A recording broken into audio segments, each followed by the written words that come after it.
میرے والد کے ہاں شادی کے 10 برس بعد تک اولاد نہ ہوئی۔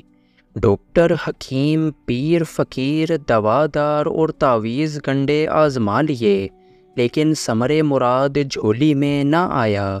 ہر طرف سے مایوس ہو کر ماں باپ صبر کر کے بیٹھ گئے کہ بہت سوں کے ہاں اولاد نہیں ہوتی، آخر وہ بھی اس دنیا میں جی رہے ہیں۔ جینا لازم تھا کہ جب تک زندگی کے دن پورے نہ ہوں انسان کو اس جہان سے نجات نہیں ملتی۔ اپنی زندگی پر اختیار ہے اور نہ موت پر بس چلتا ہے۔ یہ اللہ کی مرضی ہے اور اس کے اختیار میں ہے، جب تک چاہے چلائے، جب چاہے حیات کا اختتام کر دے۔ دنیا عجیب و غریب واقعات سے پٹی پڑی ہے۔ ایسے میں ایک واقعہ میرے والدین کے ساتھ بھی پیش آیا۔ شادی کے 11ویں برس ایک روز آدھی رات کو گھر کے دروازے پر کسی نے دستک دی۔ والد صاحب کی اس دن طبیعت کچھ ٹھیک نہ تھی، انہیں کھانسی اٹھ رہی تھی، بار بار کھانسنے سے نیند اچٹ گئی تھی اور ان کی کھانسی کی وجہ سے میری والدہ بھی سو نہ پا رہی تھیں۔ غرض کہ اس رات دونوں ہی جاگ رہے تھے۔ جب 2-3 بار دستک ہوئی تو والدہ نے شوہر سے کہا، ذرا دیکھیے آدھی رات کے اس وقت کون آیا ہے، خدا خیر کرے۔ والد صاحب دروازے پر پہنچے اور پوچھا کون ہے۔ جواب نہ ملا، تب دروازہ کھول کر دیکھا، ایک بے کس غریب شخص سردی سے کانپ رہا تھا۔ وہ فالج زدہ تھا، اس کا آدھا دھڑ کمزور تھا، وہ ایک ٹانگ گھسیٹ کر چلتا تھا، زبان میں بھی لکنت تھی، بات نہ کر سکتا تھا۔ والد نے پوچھا کون ہو، کہاں سے آئے ہو، کیا چاہتے ہو؟ بڑی مشکل سے اٹک اٹک کر بولا، پردیسی ہوں، فیصلہ آباد سے آیا ہوں، غلط بس میں بیٹھ گیا، یہاں اترا تو کسی کو نہیں جانتا، رات ہو گئی، ادھر ادھر پھرتا رہا ہوں، اب آوارہ کتے مجھ کو خوف زدہ کر رہے ہیں، اس لیے آپ کا دروازہ کھٹکھٹا دیا ہے، مجھے اندر آنے دیں، آج کی رات پناہ چاہیے، سخت سردی ہے، کل صبح چلا جاؤں گا۔ اس کی حالت سے آشکار تھا کہ سچ بول رہا ہے۔ والد صاحب نے کچھ سوچ کر دروازہ کھول دیا، اس کو بازو سے تھام کر اندر لے آئے۔ گیراج میں چارپائی پڑی ہوئی تھی، اس پر بٹھایا، پھر امی سے کہا کہ کچھ کھانے کو ہے تو دے دو، ایک غریب مسافر ہے، اس کو کھلانا ہے۔ والدہ کچن میں گئیں اور کھانا گرم کر کے دے دیا۔ والد صاحب نے اس آدمی کو کھانا کھلایا اور اپنے ڈرائیور کا بستر کھول کر چارپائی پر بچھا دیا اور کہا کہ رضائی اوڑھ کر سو جاؤ۔ وہ کھانا کھا کر آسودہ ہوا اور چارپائی پر لیٹ کر سو گیا۔ سخت سردی اور کتوں کے غول سے اس کی جان بچی۔ صبح ہوئی تو والد نے ناشتہ بھی کرا دیا اور پوچھا، بولو اب کیا چاہتے ہو؟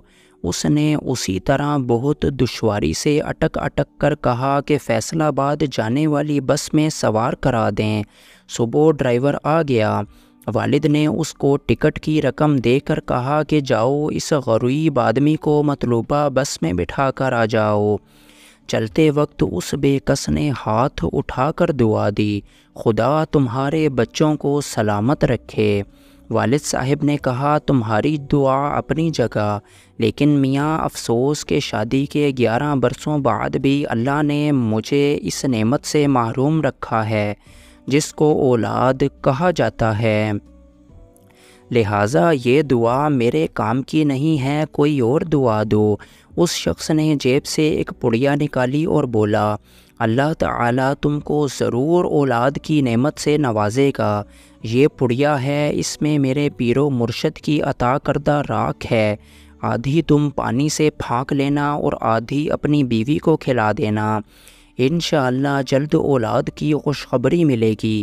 والد صاحب اس مسکین و بے بس آدمی کی اس ادا پر ہنس پڑے جو خود بغیر سہارے ٹھیک طرح چل نہ سکتا تھا۔ وہ اولاد کے لیے مرشد کی عطا کردہ راکھ دے رہا تھا۔ بہرحال اس کا دل رکھنے کو انہوں نے وہ پڑیا اس سے لے لی۔ جب وہ چلا گیا تو پڑیا کو کھول کر دیکھا، واقعی اس میں راکھ تھی۔ والدہ کو قصہ بتایا۔ وہ ضعیف الاعتقاد زیادہ تھیں، پیروں فقیروں کو مانتی تھیں۔ انہوں نے بسم اللہ پڑھ کر آدھی راکھ جو چٹکی بھر ہوگی خود پھانک لی اور آدھی اپنے شریک حیات کو دے کر کہا تم بھی پھانک لو۔ کیا خبر آدھی رات کو اللہ پاک نے ہمارے گھر رحمت کا فرشتہ بھیجا ہو اس معذور انسان کو ہمیں آزمانے کے لیے۔ والد صاحب نے راکھ کو ہوا میں اڑا کر کہا کہ اگر ایسے لولے لنگڑے انسانوں کی دی ہوئی دوائیں تیر با ہدف ہو جائیں تو یہ خود نہ ان کو کھا کر صحیح و سالم ہو جائیں، پھر لنگڑے لولے کیوں رہیں؟ تم بھی کمال بات کرتی ہو۔ میں نے شخص ترس کھا کر اس کو گیراج میں جگہ دی کہ کہیں آوارہ کتے بھن بھوڑ نہ ڈالیں۔ بیچارہ فالج کا مارا دوڑ بھی نہ سکتا تھا۔ خیر نیکی کر دریا میں ڈال والی بات سمجھ کر اس واقعے کو فراموش کر دیا گیا، لیکن 2 ماہ بعد والدہ کو احساس ہوا کہ وہ امید سے ہیں۔ کسی کو یقین نہ آ رہا تھا۔ چیک اپ کرایا تو لیڈی ڈاکٹر نے تصدیق کر دی۔ بس پھر میرے والدین کی خوشی کا کوئی ٹھکانہ نہ رہا۔ یہ محض اتفاق تھا، رب کی مہربانی تھی کہ ایک مسافر بے کس کو آدھی رات میں پناہ دی تھی، یا پھر اس راکھ کی پڑیا کی کرامت تھی، یہ اللہ جانتا ہے، لیکن مراد بر آئی اور انہونی ہو گئی تھی۔ والدہ کے یہاں ایک ساتھ 2 بچیوں کی پیدائش ہوئی۔ دونوں جڑواں بچیاں تھیں۔ بدقسمتی سے ایک صحیح سالم مگر دوسری بچی کچھ کمزور اور بیمار پیدا ہوئی۔ میں وہ تھی جو صحیح سالم تھی اور میری جڑواں بہن شاکرہ تھی جس کی ایک ٹانگ پیدائشی کمزور تھی اور ایک بازو بیکار تھا۔ خیر یہ اللہ کی مرضی۔ بہت علاج اس کا کرایا لیکن شفا نہ ہوئی۔ ہم دونوں وقت کے ساتھ ساتھ بڑی ہوتی گئیں۔ میں ٹھیک ٹھاک بھاگ دوڑ سکتی تھی، چل پھر سکتی تھی، لیکن شاکرہ چل پھر نہ سکتی تھی کیونکہ آدھا دھڑ بیمار تھا۔ ٹانگ اور بازو دونوں بے جان تھے۔ وہ اب ویل چیئر پر زندگی بسر کرنے پر مجبور تھی۔ یوں وہ مجھ سے زیادہ خوبصورت تھی۔ جب تک والدین زندہ رہے اس کی دیکھ بھال کرتے رہے، کیونکہ ہم دونوں ان کی منتوں مرادوں کے پھول تھے۔ وہ دونوں کو چاہتے تھے کہ ہم بہنیں ان کی آنکھوں کا نور اور دل کی ٹھنڈک تھیں۔ تاہم مجھے وہ اس سے زیادہ پیار نہیں کرتے تھے بلکہ انہیں اس کی فکر کھائے جاتی تھی۔ میں نے BA پاس کر لیا اور وہ اسکول بھی نہ جا سکی۔ اپنی معذوری کی وجہ سے کوئی ہنر بھی نہ سیکھ پائی۔ بس تھوڑا بہت جو امی ابو اور میں نے اسے گھر پر پڑھا دیا اس نے پڑھ لیا۔ BA کے بعد میں نے یونیورسٹی جانے کی خواہش کا اظہار کیا۔ والد صاحب نے داخلہ دلوا دیا کیونکہ ان کو میری ہر خوشی کا پاس رہتا تھا۔ ہم دونوں بہنوں کے بعد ان کے یہاں پھر کوئی اولاد نہ ہوئی۔